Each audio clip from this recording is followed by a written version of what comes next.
Hey, welcome to your last, only Mr. God Knows. It's Kieran talking Eurovision for one last time of the year 2023 for a post-game analysis. Everyone's going crazy.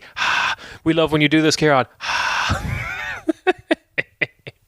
Yeah. Eurovision 2023 is now done. I had a great time. Let's just say that. I've been enjoying it. But let's get into results, what happened, things of this nature. First thing I want to do is just talk about the show itself. Which let's just get out of the way. I think the UK did a pretty good job. I don't think it was bad. Viewership was also, we have some of the viewership numbers, it was pretty high, particularly the UK was quite high, they were enjoying it. Not as much royal bullshit as I was expecting, although like a small clip of Camilla and Charles with Woofer or whatever they're called, the give the wolf a banana song from last year, that needs to die and go away, and I hate them. I hate them forever. Stop trying to make them a thing. Yeah, that was really much it. Also, less Beatles stuff than I thought. They did a very nice medley of songs from and about Liverpool in the final. That was really quite nice, and they got an idea that I think is brilliant, and they should keep doing. Is they got like past winners / favorites to sing the songs. As much as I'm not the biggest Dethi Freya stan out there, as Rob put it on the night of like, yeah, it's nice seeing him once a year. His cover was really good and really nice and really fun. So yeah, I liked that. The other thing that I found very interesting about this year is like just the show was Hannah Waddingham really just fucking stole the show as the host. For anyone who doesn't know, you're one from Ted Lasso, and I guess she was also the like pious bell-maid woman from Game of Thrones. Yeah, she was amazing as a host. I think kind of upstaged a lot of people, including Graham. I think Graham Norton was actually like a very bad host, and they also tried to have it like both ways. Like most of the time, he wasn't on the screen because, as I understood it, he went back into the commentators box and was doing commentators. If you were watching the BBC feed, and you can't have it both ways. You really couldn't have it both ways. I think it was a bad idea to try and make him do both. The way they did, maybe keep him in the commentators box, but like deck it out a little bit, and you could have like a special commentators box, because like Graham Norton is important to the BBC's understanding of Eurovision, so why not? But like either he should have been a host always down there giving it socks, or he should have been a commentator the whole time. I think splitting him didn't work. Yeah, it just seems kind of like the worst of both worlds, and was completely upstaged by Hannah Waddingham. Or whatever, I've forgotten her name is.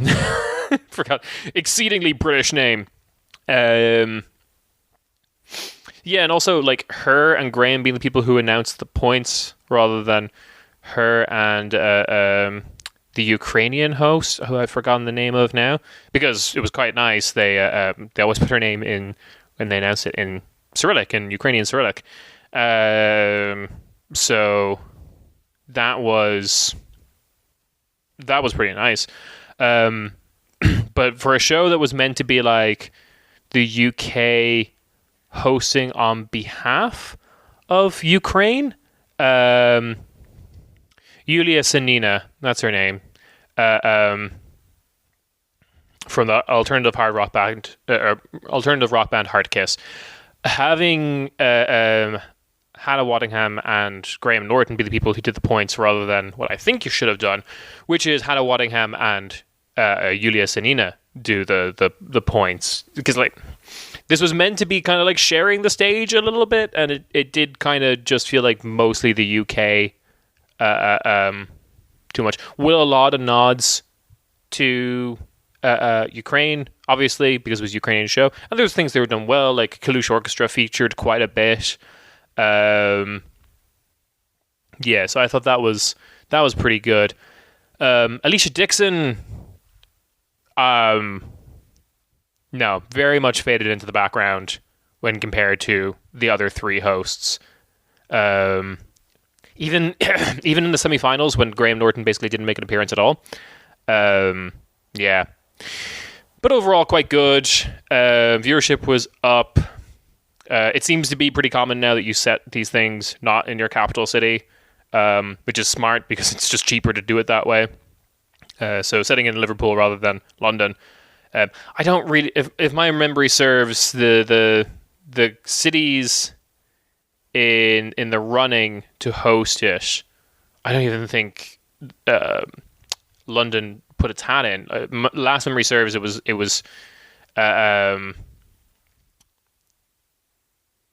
okay. Yeah, they actually did submit a bid by the looks of things, but it was not shortlisted. They put in a bid, but it wasn't shortlisted. Shortlisted was Birmingham, Leeds, Manchester, Newcastle, Sheffield, Glasgow, and Liverpool. And then it came down to Glasgow and Liverpool as like a head-on-head, and Liverpool won out. I think both cities would have been great. I would have loved to actually see Scotland when we had Elaine Scattermoon on episode 3 of Only Mr. God Knows. Shirley pointed out that like Scotland has been relatively underrepresented in the UK's entries, which I find super interesting. However, now we're going to talk about the results, and the first thing I want to start with is briefly the semi-finals. So, semi-final 1 on Tuesday, clear winner, and what I predicted was Finland. However, what I did get wrong was actually, I thought Ireland, We Are One, Wild Youth would come last. They didn't qualify, rightfully so in my opinion. It was a pretty dreadful performance. But what came last was actually Malta. I still do not get like the Malta hate. I think not great to qualify, like not good enough to qualify, but like for it to come last in semi-final 1 is very surprising for me. Similarly, like to not beat Azerbaijan, that was a pretty dire act. Azerbaijan came second last. Ireland came fourth last out of 15, 12 out of 15, I should say. Just not really narrowly missing because actually they're quite far off in terms of points. Latvia very narrowly missed qualifying with 34 points versus Serbia, who did qualify with 37. Serbia coming last of like the countries that did qualify is also quite surprising for me. I was expecting probably, the songs that are above it, slightly above it, Portugal, Croatia, Switzerland, which are 9th, 8th, and 7th respectively. I thought that would happen. Briefly into semi-final 2. This was also a bit of a surprise for me. As a song that kind of grew on me over listening to it over and over again with the semi-finals and the final. Australia came first in semi-final 2 with 149 points. Austria came second. Austria was who I thought was going to come first, and that's respectable. Those are basically the only two songs I liked in this, or really liked in this final. Belgium was pretty good. Slovenia was fine, but I think like a lot of my personal like duds were in this entry semi-final. The surprising thing for me was Poland. Poland came third in semi-final 2. Third favourite. And this is semi-finals, for a reminder for people, no jury vote in the semi-finals this year. All public vote. Bam, bam. Like, really... So very, very surprising for me. However, a lot of the other entries that year that qualified this year in semi-final 2 that qualified, not surprising. The only real upset was, for me, was Georgia not qualifying. I thought Georgia would do well. I knew a lot of people who really liked this song, not just Josie Parkinson in episode 2 of Only Mr. God Knows. However, the correct prediction I got was what song came last. San Marino, Smell You Like an Animal. God damn it. 0 points. Televote only and 0 points. That is quite the feat. However, Romania also got 0 points. Degate did not. No. They made the staging worse. So it was presented. If you ever watched the big mega mix or playlist of Eurovision songs that qualified this year, all the songs that were in this year, you would probably see Romania's sexy magic show, sexy close-up magic show. And people were like, "The staging is weird. You need to improve it." And the guy Theodore Andre, he did say, "Okay, I'll improve this." And he's been giving it socks. He's been dancing all the time. He's been practicing, blah blah blah.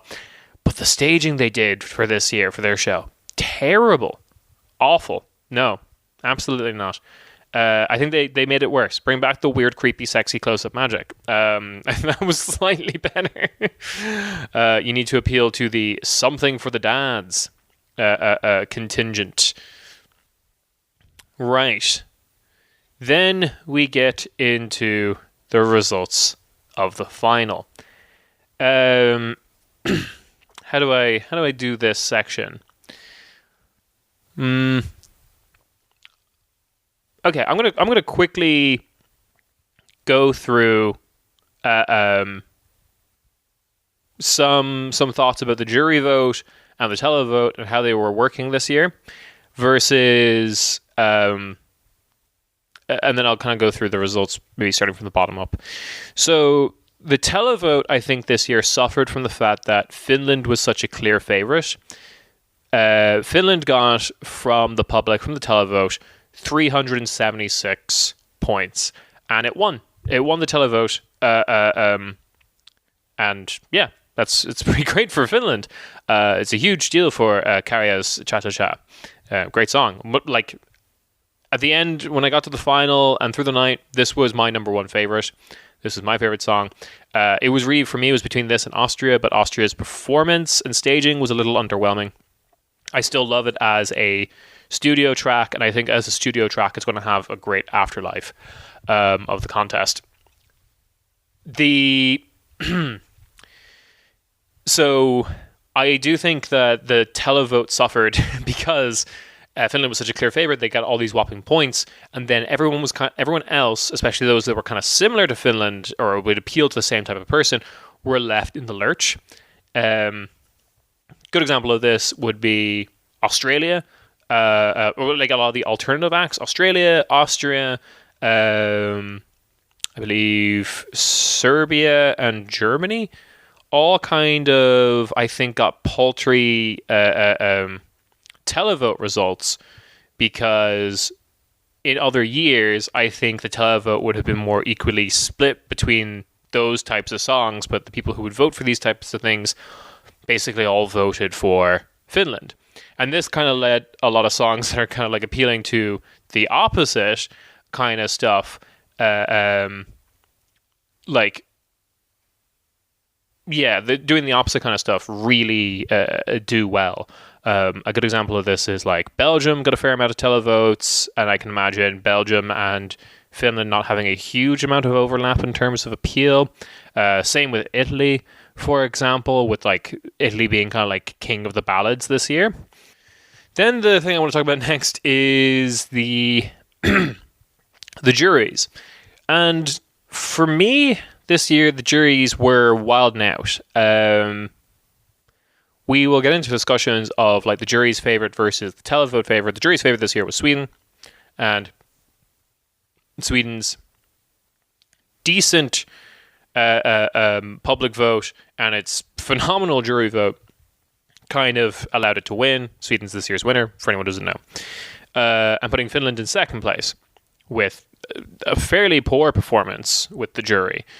Pretty decent, I guess, in retrospect, but very much out of step with what the public wanted. So yeah. Then, however, the thing that really freaked me out with the jury this year is the jury is usually quite conservative. That is what I prepared for. However, this year they did... Like, I don't know what they were doing, to be perfectly honest. Like, sure, giving Sweden lots of points, whatever. I'm not going to fault them too much about that. It's something I also predicted. I'm very much going into this competition being like, Sweden's going to win, Finland's going to win the public vote. However, I did expect Sweden's jury and public score to be more equal, rather than there being like 100-point difference between those two scores. I was expecting, which is how Loreen won in 2012. She pretty much got the exact same number. She was public favorite and jury favorite, got the exact same number of points really from both, and that's how she won in 2012. However, there was like 100-point difference. She was second with public vote and first with the jury. So basically Sweden and Finland are swapped in both those scenarios. The thing that's very interesting, though, was votes that the jury gave to, for example, Israel. Oh, sorry, I shouldn't say they were swapped, because they weren't swapped. Israel was the jury's second favorite, and that to me is incredibly surprising. The jury gave them 177 points. Israel, to me, as a song, is very much a televote-based song. I don't understand where this jury support for it is coming from. It's competent, don't get me wrong. I always knew it was going to be top 10. It came third this year overall, and I really, it's very strange. This is not a song that would usually get jury votes. Another song that did quite well with the jury, coming in like 5th place with the jury, and this is not surprising at all to me, was Estonia. Estonia did well with the jury, did quite paltry with the public, what I expected. Australia did well with the jury. That was also surprising to me. I was expecting that to be like a televote song. Austria... Okay, actually, so this is where we get into the real meat and the potatoes. Austria, I Love You, but that was a televote song. That was 100% a televote song, and it also did paltry performance in terms of like staging, cinematography. Yeah, it wasn't great. It's just a really good studio track. Which I wish Taya and Selena all the luck in the world, but like, you should not be getting more points than Spain. What the fuck? I'm going to be calling it Ea by Blanca Paloma. Got 100 points in total, 5 from the public, which was, there were gasps and like shocks in the studio. You could audibly hear it when the results were coming in. But got a 95 from the jury versus 104 from Austria. That was, for me, a strange one, because Spain really does meet all the criteria for being a huge winner with the jury. Mixing of traditional with modern, great costumes, great cinematography, brilliant stage. Blanca Paloma is a professional costume designer. Like, that's her job, her day job, and like the fact that it was a really great song, and perfect. Like, in every other year bar this one, this would be a jury smash hit. Maybe like Sweden first spot, sure, but like Israel being second favorite with the jury rather than something like Spain is baffling to me. Huge amounts of jury points for things like Cyprus as well, which a lot of models, predictive models, had predicted Cyprus coming last of all places. Yeah. In general, we'll talk a little bit more about the juries, but the juries were acting weird this year. I mean, I would, if I may be so bold, the juries usually act and vote like conservative straights. This year they acted like conservative gays. Like a very slight distinction, but like it's very, the voting for Israel and the voting for Israel, Cyprus, huge amount of points for Belgium as well. Belgium is a very good song, but like that shouldn't be like a jury winner. And then like shafting what I think like a very obvious shafting of Spain in my books. France also as well. France was also something that should have been a big jury hit, but only got 54 points from them and came 16th overall, and I think even further down in the ranking of total like of juries. Might have been 16 in both. I'm having a hard time reading this chart, but yeah. Overall point, like other things that I'm just like not surprised by. Italy basically having the same amount of public votes as jury votes. Not surprising to me. They came third in the jury ranking, fourth overall. Yeah, not surprising. I know a lot of people found that song a bit boring. I know I did. It's not like anywhere in my top 10, but exactly performed how I thought it would. Croatia was also one that wasn't surprising. Came second last with the jury, and then 13th overall, saved by a very high public vote. No love from the jury for Poland. Not surprising. Yeah. Then I'm going to get into the topic on everyone's lips post Eurovision.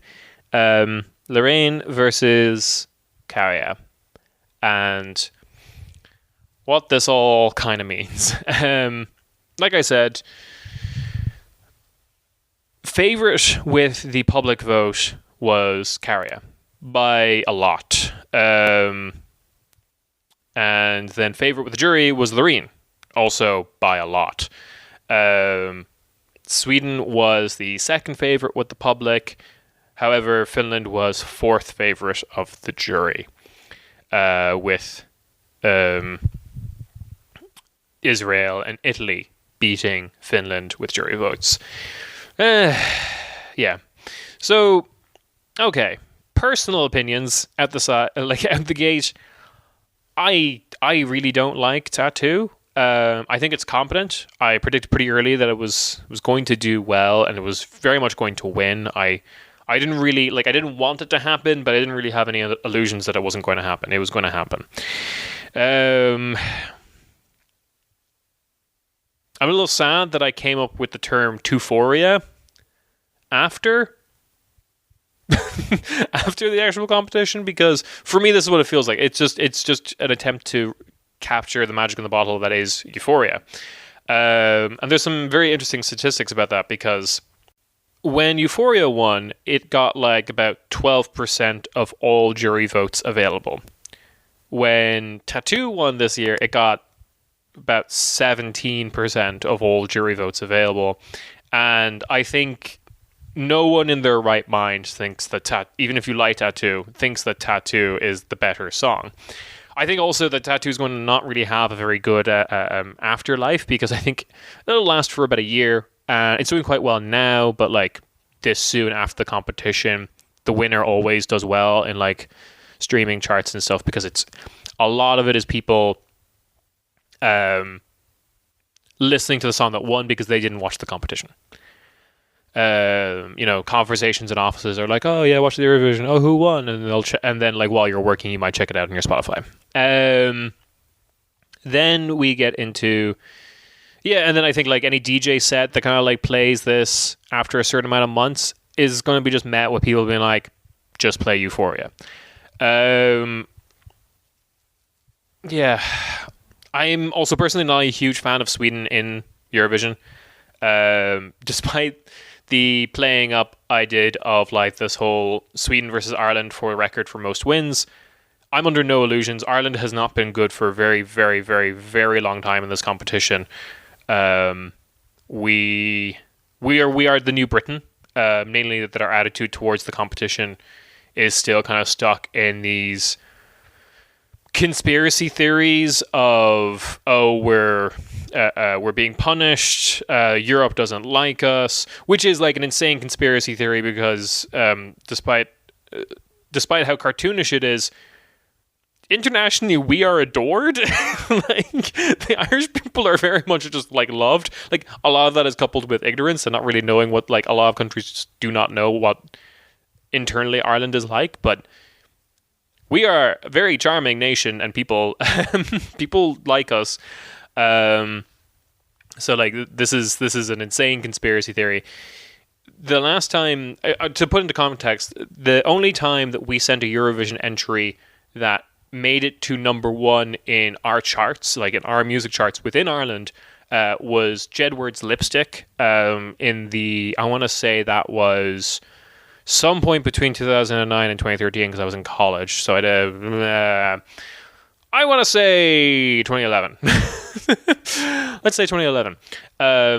And that was like the best result we've had in the modern version of the competition. If you just send something that people like, it does well. And that's true of like who did well in this competition this year. Loreen is loved. Cha Cha Cha Kärja is adored in Finland. In his national selection process, he like won more points than all the other acts, the other 6 acts combined. Noah Carell from Israel is like a pop star, like a stadium pop star.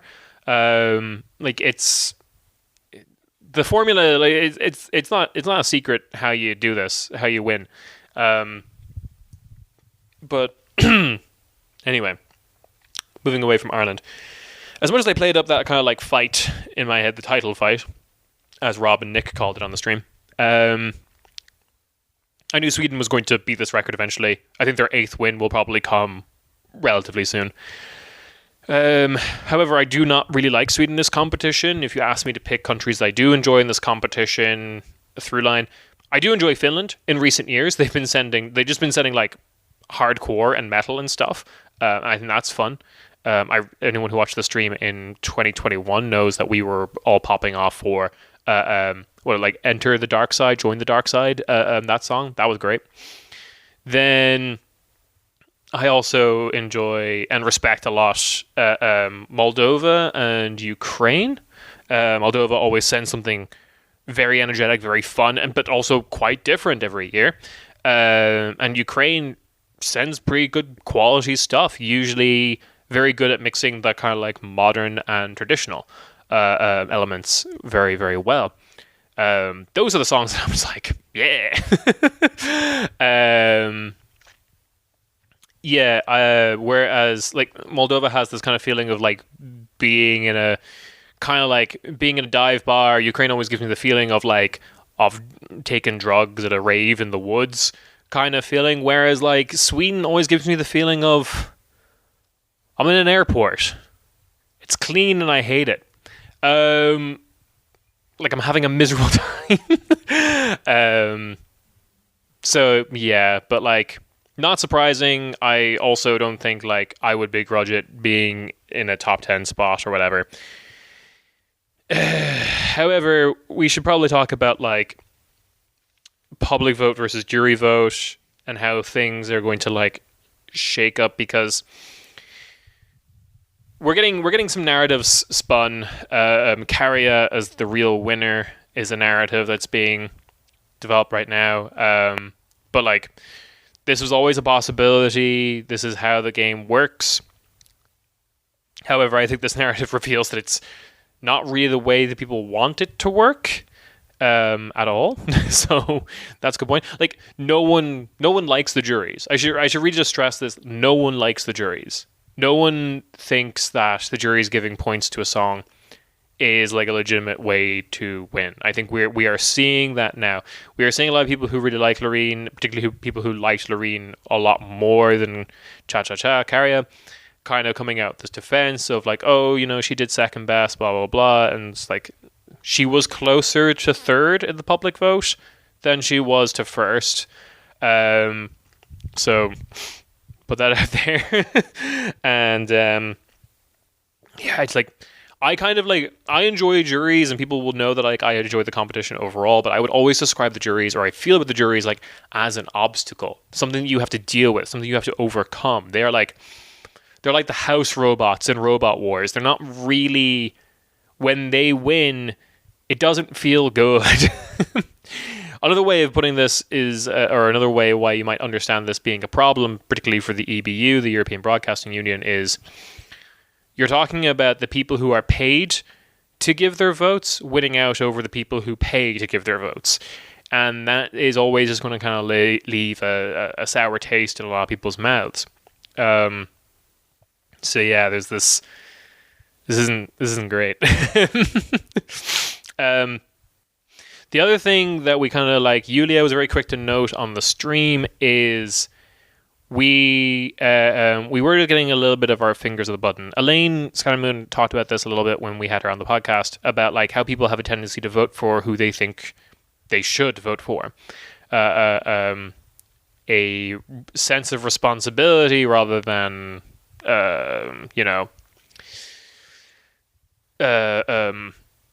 like who you actually like. She correctly pointed out that like something like Tattoo will win, but things like Cha Cha Cha and Who the Hell is Edgar being the things that actually will be most listened to over a period of time, and will be the kind of like takeaway hits from this song. And a huge part of this, I think, has been the there's influence with the commentators. Commentators are usually like it's kind of, to quote Georgia, thing is known. Graham Norton has like said, "Oh, Azerbaijan favored to win this year," while commentating for the BBC, even though they weren't, and they weren't close in the bookies rankings or anything, and they didn't do well in that year. And it's kind of like, well, Azerbaijan has a tendency to bribe people in these competitions.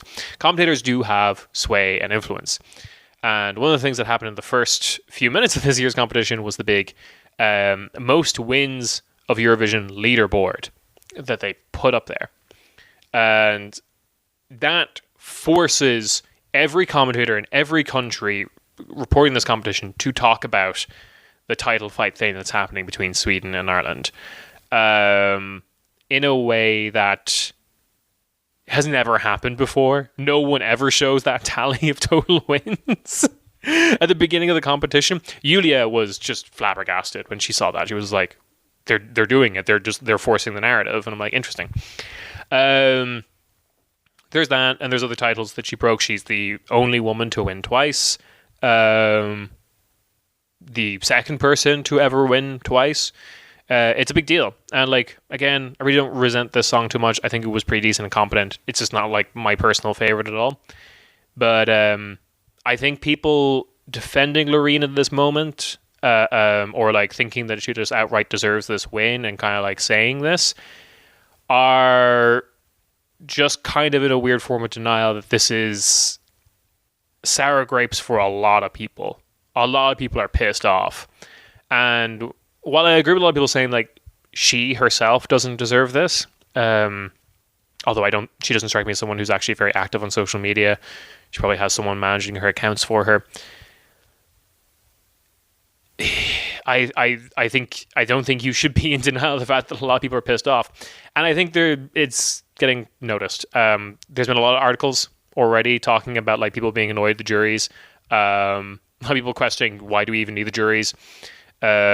Norway has, the national broadcaster in Norway has already called for like reform of the juries. Finland is pissed, although they're not going to really say too much because it would just look like sour grapes to them. But there has been calls from other countries as well to say like, should we even be doing juries anymore? There is the conspiracy theory that this has all been orchestrated because Sweden is going to host next year in 2024, and that will be the 50-year anniversary of ABBA winning for the first time. And yeah, that is a interesting thing. People saying that's like not possible. I don't think it's likely, but it is totally possible. The number of national juries totals to about 185 people. You can bribe a significant amount of those people if you needed to. And there's talk about like, oh, will we get an ABBA reunion for next year's Eurovision? I don't know how likely that is because they basically shy away from ever doing Eurovision events. But if they did, that would be the biggest show in the world. This would be the biggest live show. Like, it would be Eurovision audience, which is already pretty substantial, plus ABBA fans, which is huge. So, yeah, maybe. If they manage to actually get ABBA back next year, I'll bring this conspiracy theory back up and be like, maybe. I don't think it's likely, but it's just, I'm here just reporting the news. So, like I said, there's been call for jury reforms. And let's talk about why we even have the juries to begin with. Because the reason we do is stupid. So, for all the chat of Eurovision as this thing that brings people together and peace and love and stuff like that, which is technically true as a byproduct, it's not why this competition started.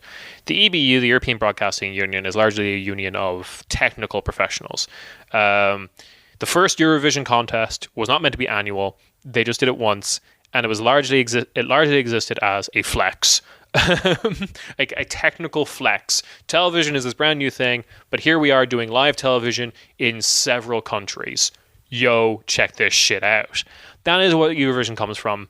And to an extent, it's always been like a technical competition. I talked about it before, I think when we had Chris Wade on for this miniseries, about how when Osram sponsored this contest, they were basically the light bulb company, the German light bulb company.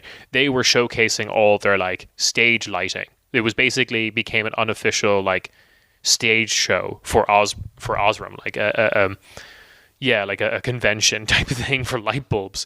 And also one of the first competitions to introduce televoting. Originally, when Eurovision started, it was only juries, 2 people per country, and now we have the televote. And the televote didn't really become universally adopted until 2004.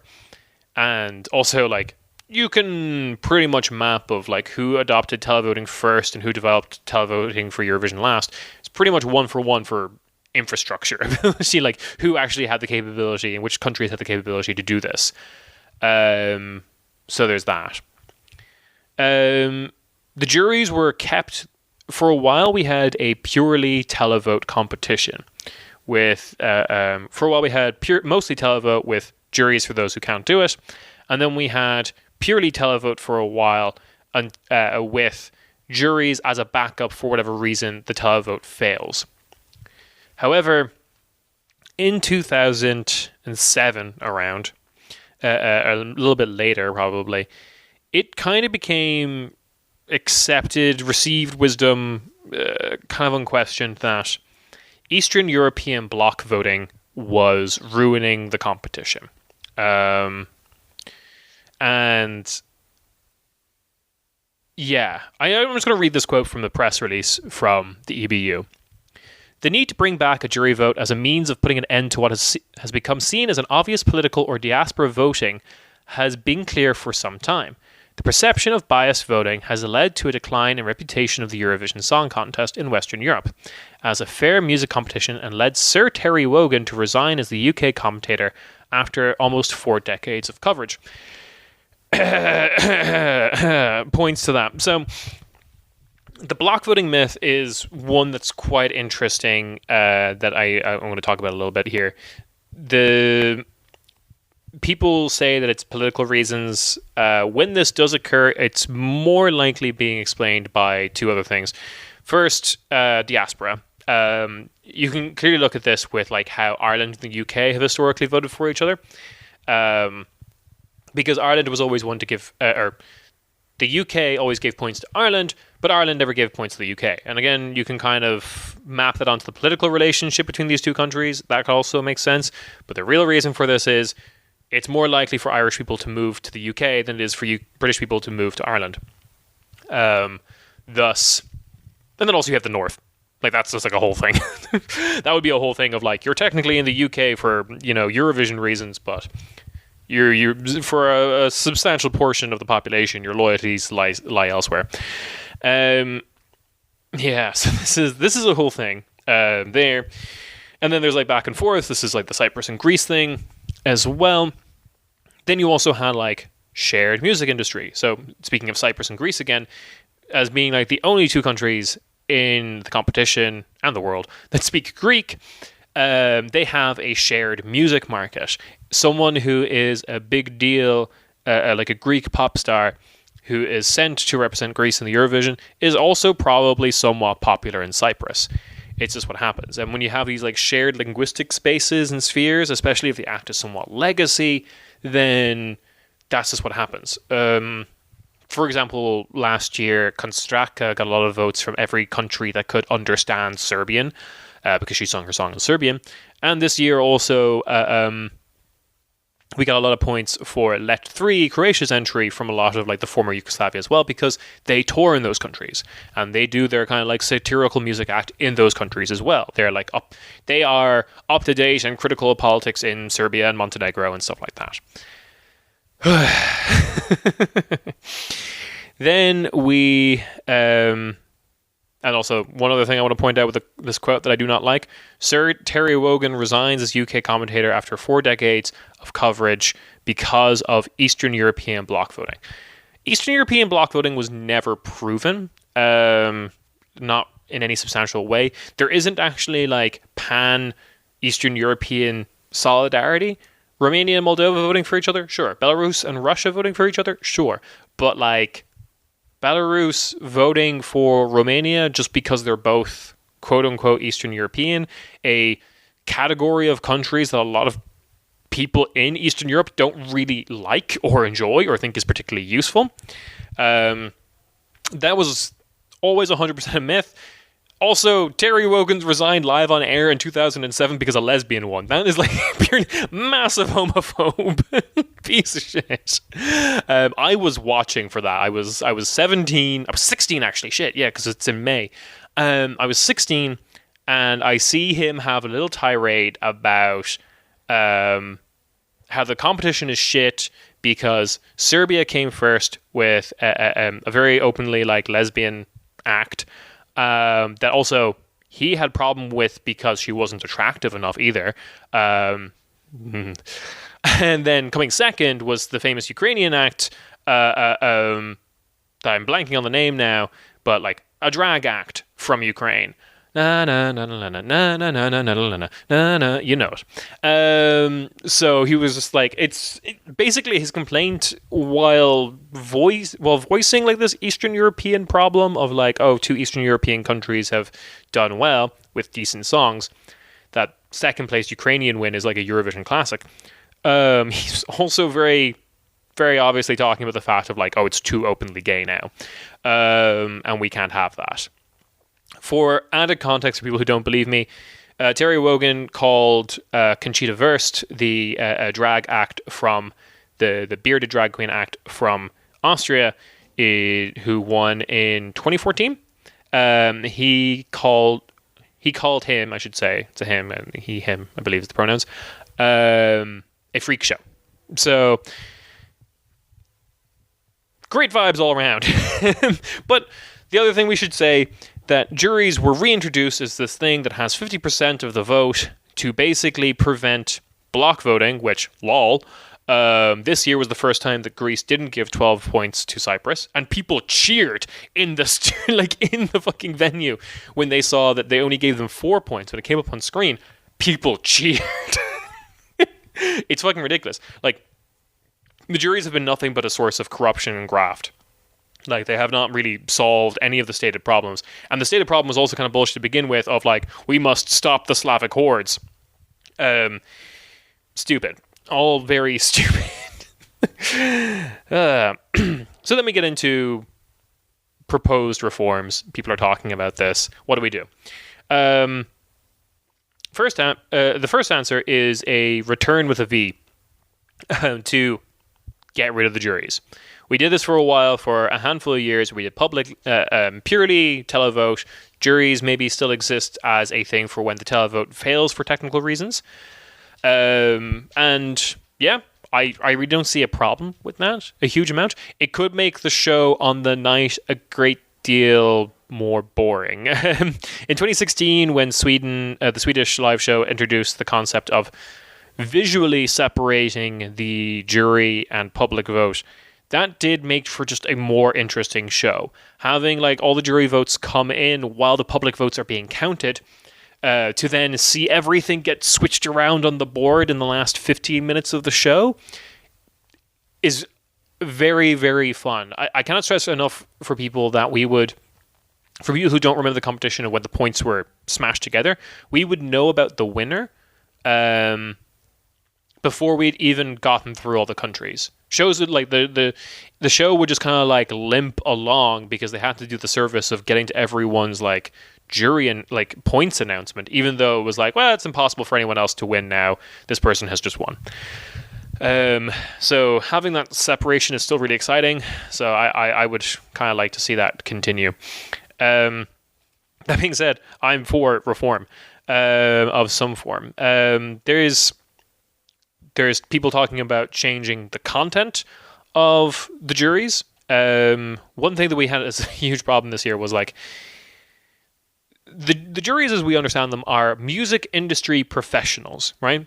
And that's really important. That industry word is huge important. One, it kind of opens up for like what you could call soft corruption, of like industry professionals looking out for other industry professionals, voting for the song that has the most industry professional fingerprints all over it against outsiders.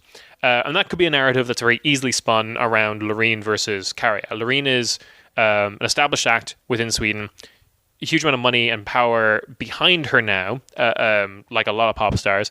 Kärja doesn't have a car. Kärja is genuinely just a small Finnish bean who doesn't have a car, doesn't have a mortgage. In the typical kind of millennial fashion.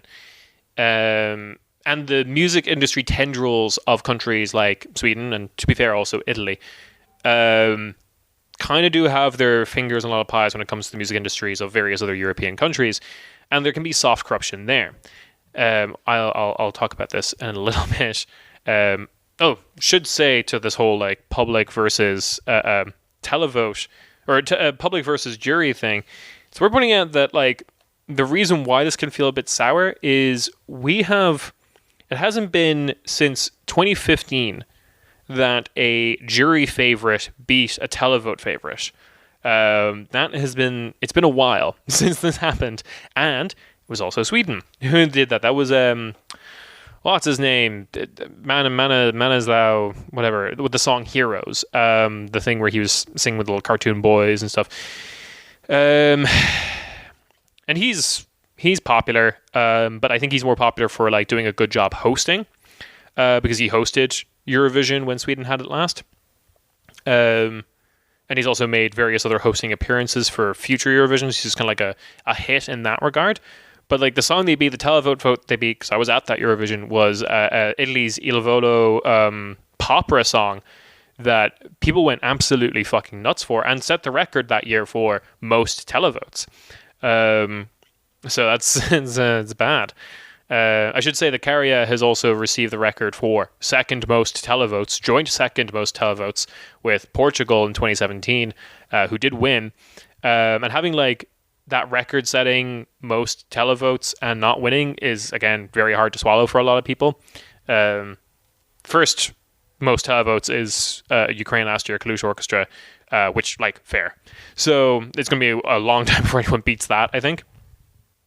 But since 2015, the televote favorite has won, either beating the jury favorite, as in 2022, 2021, 2018, things like that, or it's been the favorite of both, or what is actually more common, or not even common, it's happened twice, I guess, 2019 and 2016, where neither the televote favorite or the jury favorite win, and some sort of like basically a compromise candidate comes. That I think is easier for people to swallow. Those circumstances are all easier for people to swallow than jury favorite beats televote favorite. Anyway, sorry, I did some research. I needed to get it on paper, and by on paper I mean in recording. Then we have other proposed reforms. Industry professionals. Okay, getting back to that. Music industry professionals, I feel like, are failing at their job when they block things, or they don't give a lot of points to something like Kärja, which is going to have like a huge afterlife, I think. They've also failed to pick things like na na na na na na na from that year in 2007. And that's like a huge Eurovision song. Similarly, they went against Maneskin 2 years ago, and Maneskin is like touring the States. They're having a huge... they're looking like to be breaking the Eurovision curse, as in something that's going to have like an actual respectable career in music that is not centered entirely around the Eurovision. So like, if this is the music industry professionals, do the music industry job and pick the things that are going to do well in charts. If that's what you're meant to be doing, stop giving points to fucking Cyprus this year. I think the only thing that comes close to seeing a little bit of that is Israel. I think Israel has the most modern pop sound of all of the other songs this year. They came first with the rest of the world vote. There was a televote for the rest of the world. And, Israel did well with that because I think Israel was bringing a lot of like a K-pop energy. That was quite modern. I think that's what modern pop is. Like the music industry in the United States isn't able to sustain boy bands anymore. We can't pay a bunch of boys to be in a band together. We can only do solo acts now. But like Korea's got to figure it out. So yeah, I think that was probably the most modern pop sounding song of the year. I think Sweden sounds a little bit dated. It's getting like a plagiarism kind of like, not lawsuit, but complaint by Ponderi, the club from Catalonia, with the song they released in 1993. I think it also sounds, like I said, it's Euphoria. It sounds like Euphoria, and it's like, Euphoria was contemporary for 2012. It fit perfectly in the world of things like Katy Perry's Fireworks or Titanium and other songs like this that were like these EDM, as broadly understood, tracks with like female power vocals over it. That doesn't exist anymore. That's not really a thing. Oh, yeah. Anyway, so why am I bringing up the music industry professionals aspect of this? Well, because one of the reforms is maybe changing the content of who the jurors are. There's arguments to be made that jurors should maybe be more kind of like music academics almost. They should be people who understand composition and understand modern music in this, again, probably more academic sense, and can tell when something interesting is being done with the song. For example, a myth that gets pushed around a lot about the EU juries, or the EBU Eurovision juries, that I think I've probably repeated myself, is that they're purely doing it on the song and they don't see the performance. That is not true. They watch the rehearsals. Rehearsals happen on like Monday, Wednesday, and Friday, the days of the week that Eurovision is not on, the semifinals. And then they're in like little closed rooms watching the feed, and that's when they do their rankings. So they are definitely looking at like stage show, cinematography, all that kind of thing. And there's people arguing that like they shouldn't be. They should probably just be listening to purely recording with maybe access to things like sheet music and lyrics translated. Lyrics that have been translated, as well as in the original form. And like, it's meant to be the Eurovision Song Contest, so they should purely be looking at the song. That's one possible reform that we could do. Make it purely about the songs for these people and get people who are maybe better suited for that. People who like teach music production, music composition, music history, modern music history, things like that in college. That is one of the proposals that I've seen that I think would make the juries probably more in line with what we expect of them. However, it's not perfect because music is so incredibly subjective, but you know. Then we have other proposed reform is actually just fill them with Eurovision superfans.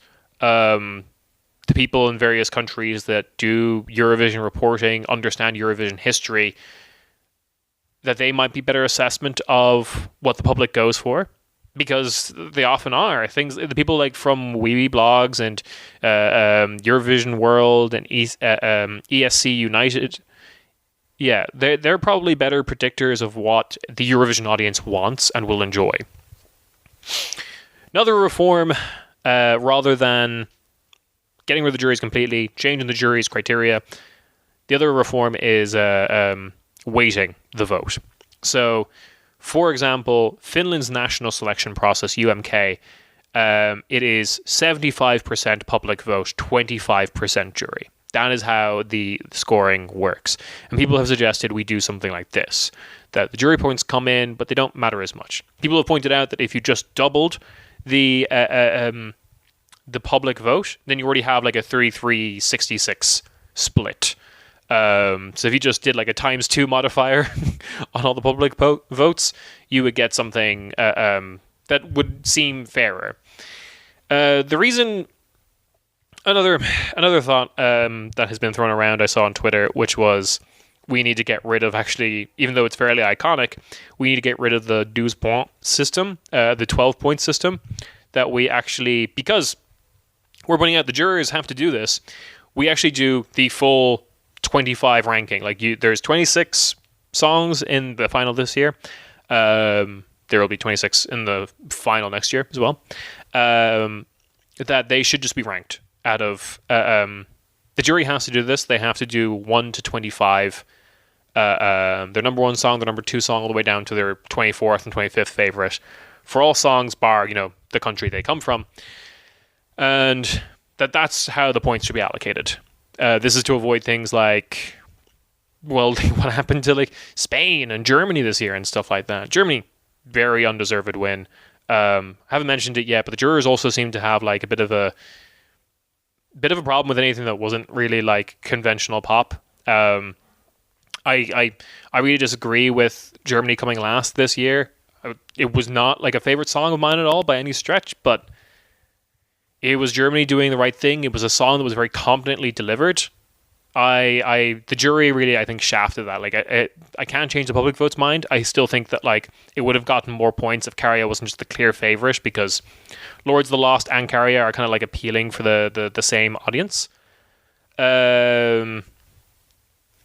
So yeah, but the jury, I think, should acknowledge that it was a very competently done like glam rock song. Yeah. Anyway. But they also kind of shafted Slovenia, which was a very competently done indie landfill song. They didn't give any kind of like good points to Croatia, which came second last to the jury, and I really don't think it was like the second worst song this year at all by any stretch. Yeah, they seem very stale overall.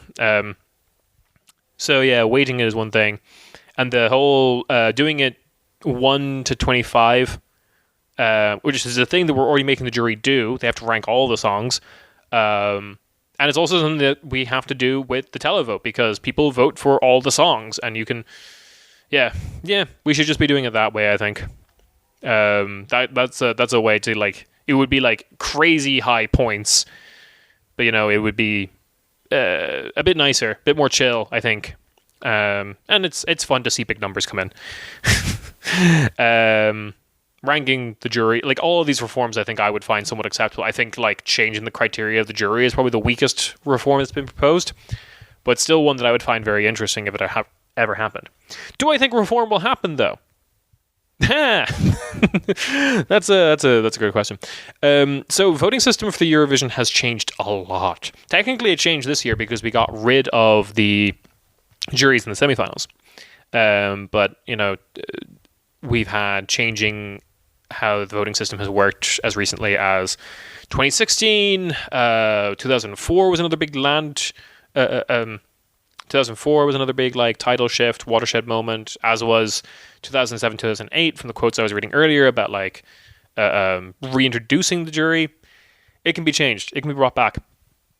And first and foremost, the Eurovision is a TV show. Forget all the peace, love shit. It is a TV show. And if the audience is going to get pissed off the TV show, yeah, I think they'll change it.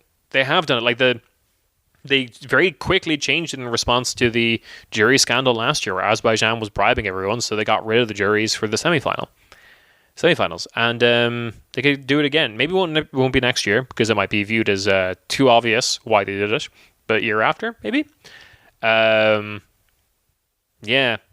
And I think 2 years in a row of the headlines about Eurovision in a lot of very normal press, like Telegraph and shit in the English-speaking world, and national broadcaster in Norway, national broadcasters here in Germany, where the headline is like the juries are fucked for 2 years in a row for different reasons, mind you, but still.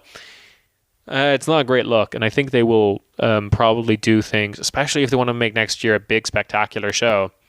They will possibly throw us some sort of bone in terms of jury reform.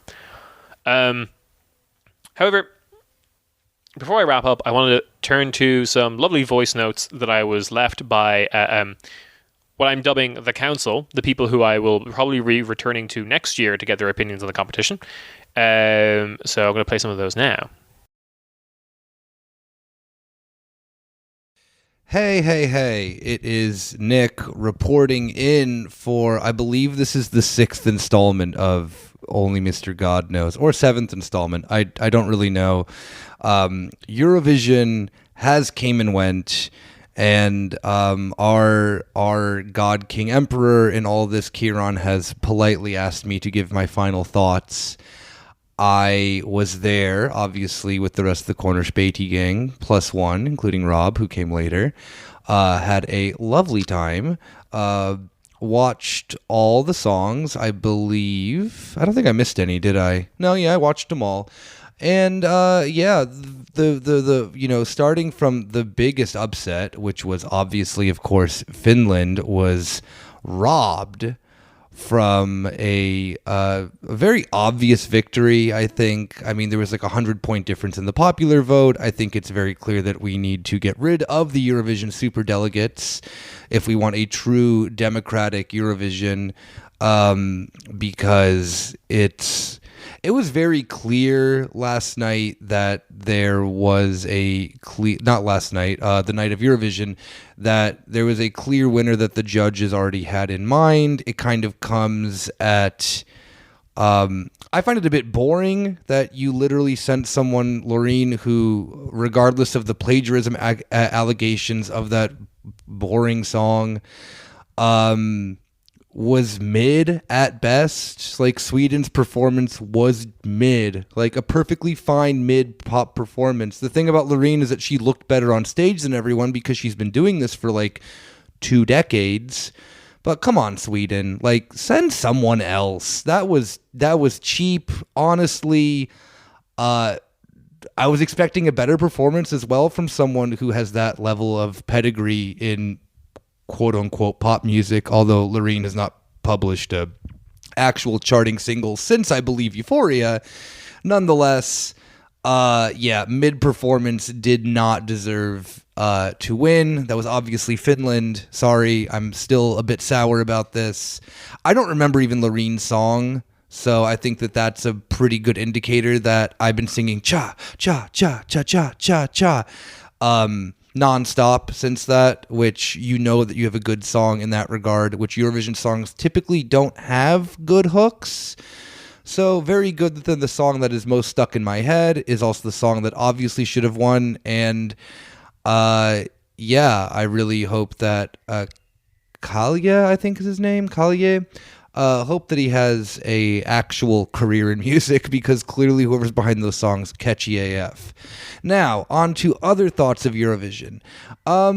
It was an overall good evening. There weren't very many duds. I would say Poland was by far one of the worst. But Poland's was only bad just because clearly you can just tell that they sent a horrible entry, just a very bland pop song. But Spain's was fun. Portugal's was fun. I really liked when countries added their own flavor into the mix for whether it be linguistically, which is always, great to like it. That I think we all kind of agreed on too, is that you can have a mid song, sing it in your native language, and you get like 100 extra points from me just because it is so interesting. There are too many entries that seem like that they're just in English to try to get Spotify streams. That was much more apparent this year as well. I really liked Austria's entry though too. I thought that was really fun to see them start with the anti-Spotify song. And yeah, overall though, I had a lovely Eurovision watching experience with the gang. And yeah, also just another side note, wearing no shoes on your performance, looking at you, Cypress, should be illegal. Don't care how good his performance was. Again, it was pretty forgetful, but the thing that is stuck in my head is his bare ass feet on the stage. That's disgusting. We should ban feet at Eurovision. But other than that, excited for next year. I surely hope that they change this voting system, because that was, like, not going to say that Eurovision was rigged, because it low-key kind of always is. But let's just say that Sweden should not be hosting next year's Eurovision, because that was clearly just, I mean, I get it. They played for the crowd. Sweden played for the judges, because they know that how heavy those votes are weighted. But yeah, no. Also, another note, there were some on the top contenders I just didn't understand. Israel's, again, mid, but had the sexy dance, so I guess that's where a lot of those points came from. Italy, the popra thing, I just, you know what, you really hit it out of the ballpark when you had Maneskin, and I don't think you're going to be able to bottle up that lightning again. Just send acts that are fun, and we get it. You are Italy. You were going to send one of the corniest acts. What else? Oh, and I'm incredibly vindicated, regardless of how much I was talking shit about the judges, because also then too, the crowd agreed with me on this one.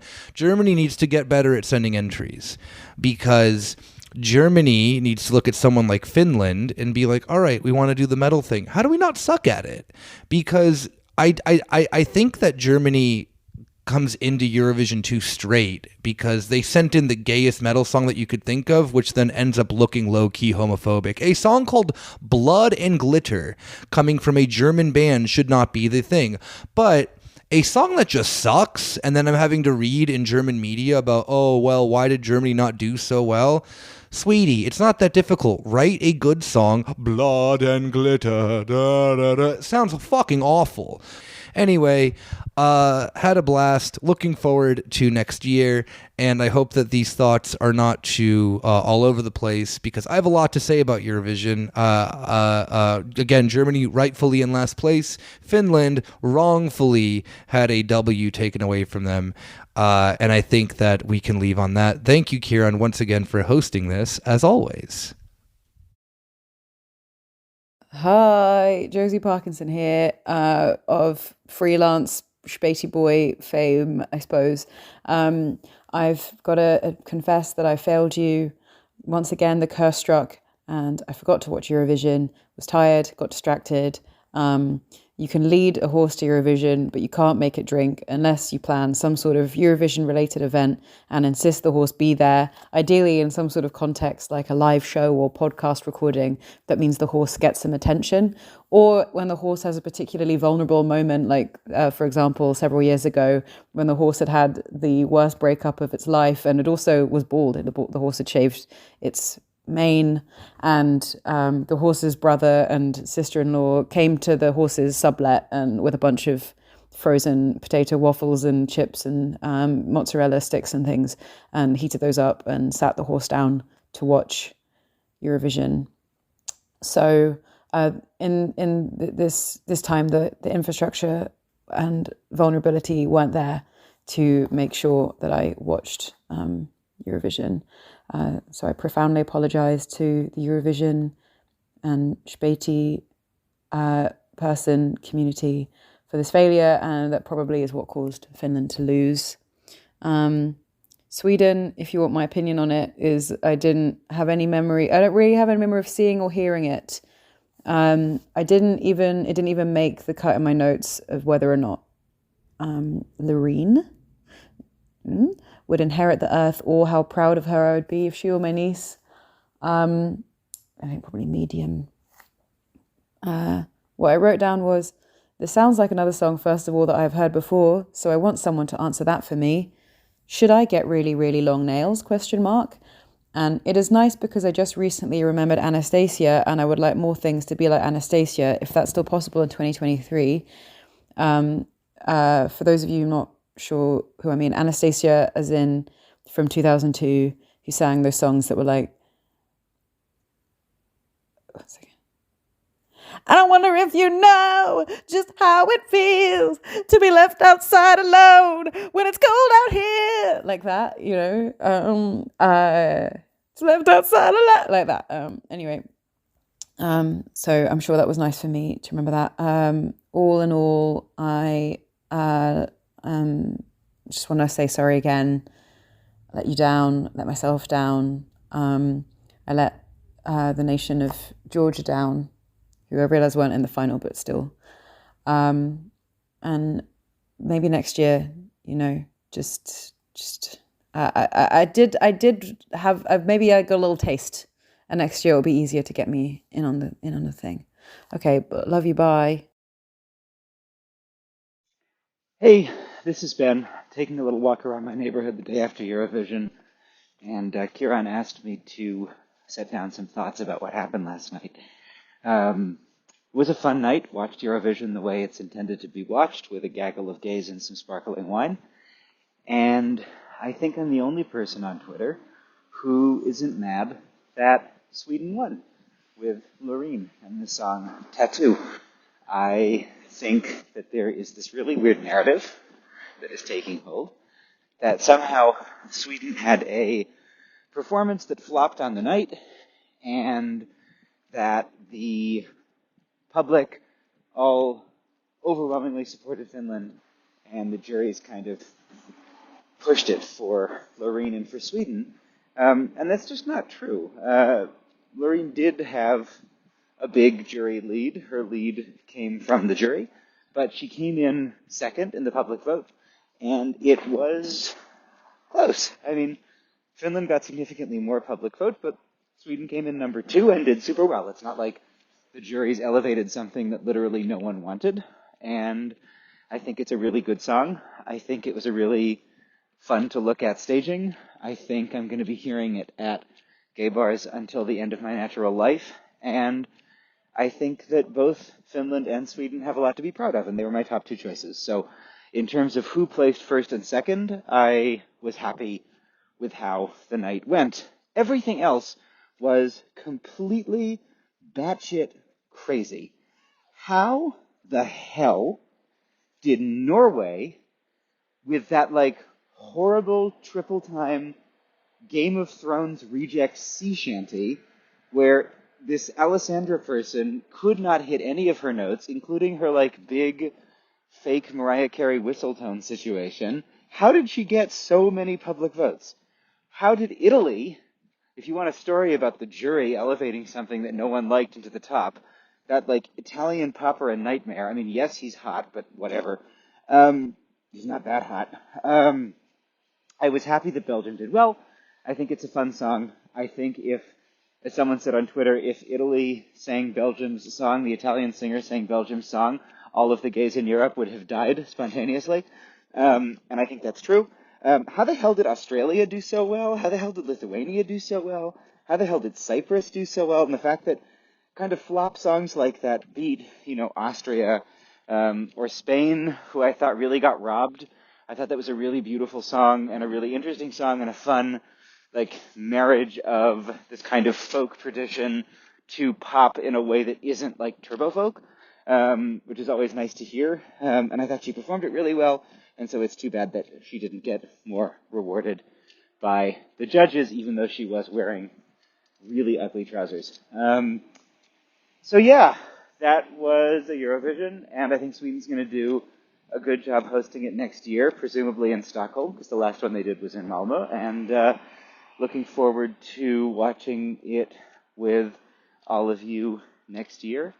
And until then, we have playlists to keep us going through this sad glitter and dry ice and turbo folk and handkerchief-waving Albanian folk dancer family free next 11 months or so until it all starts again. All right, bye. Hey, Corner Spotty crew, Chris Wade here with a little Eurovision post-analysis. I just want to start by thanking you guys again for turning me on to this, because I've very much enjoyed following the Eurovision, this contest. And I can also report somewhat interestingly, I don't know if it's just in the air or it's because it's being streamed on Peacock now, but it really seems to be a much bigger deal, at least in my crowd of East Coast elites that I run in. I went to a dinner directly after the competition last night, and like 3 other people at the dinner totally independently had been watching Eurovision. So I do think it has been breaking in to the American market, perhaps somewhat organically, or maybe that Will Ferrell movie really did the trick. Anyway, on the competition itself, Finland robbed. The fix is in for Sweden. I have to imagine that the sheer output of the Swedish music community just is planting sleeper Swedes in every music industry all around Europe who are coercing the vote, just passing on the Swedish guilders through their back channels, coercing the judges' opinions, because that Swedish song is nothing to write home about, and there were much better entries all around. And yet, they are the ones who come out on top. The popular votes, I think, told the real story of who the real winners were and who the real losers should have been. Just some notes from the broadcast.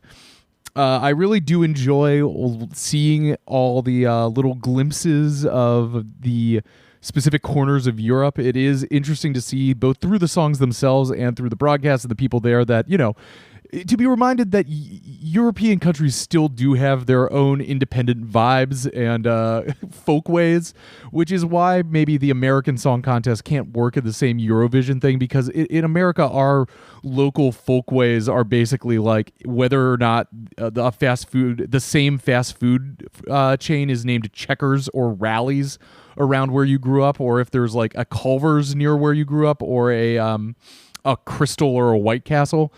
We just don't have that much variation. It's all one place. No, people might say that the South is different. No, it's all of America is the same, and so a regional music that we're being created is not going to be as interesting as Moldova versus Ireland or whatever. And then the other thing that really tickled me is that there was precisely one joke about Australia every time it was mentioned, that it's like, oh, here we have from the Serbian music industry wishing all of Europe a very good evening and Australia a very good morning. Like, they kept making fun of Australia, that it was morning there. It's like, and they had to mention it every single time. Get another joke. There's so many Australian jokes. Even use one of the classics, like, whoa, Australia calling in. Are you about to throw another shrimp on the Barbie or crack open a Foster's? I don't know. Anyway, the music itself was good. All these songs, seeing them perform live was really great. A lot of really good energy, and like, you really appreciated how goofy some of the songs were. Like, is it Croatia that had the one that's like the anti-war song or whatever, where they all have ballistic missiles? The one about the tractors. The goofiness really comes through live in a really delightful way. I think that really benefits the songs. And then some of the more powerful ballads, you really feel the power in the live performance in a way that just watching the videos doesn't really capture. So overall, great experience. Eurovision has won a new dedicated fan in America. I believe Molly and I will be watching every year going forward. So that is my update. Thanks for vision pilling me, and salute to next year. Best of luck to Finland for a comeback next year, or Ireland to retake the number one crown of most winningest nation. And down to the Swedish dogs. That's it. Bye. Thanks for those messages. Thanks to everyone that we had on. Josie Parkinson, Chris Wade, Lane Scattermoon, Nick, technically, as a guest, and Ben Miller. Really enjoyed having all of them on to talk about their opinions of what they saw this year and what they're seeing this year. And I will have them on again probably next year as well. So thanks to them again. It's been really fun and really enjoyable for me to do this little mini-series. This is genuinely the last one now. I'm sorry.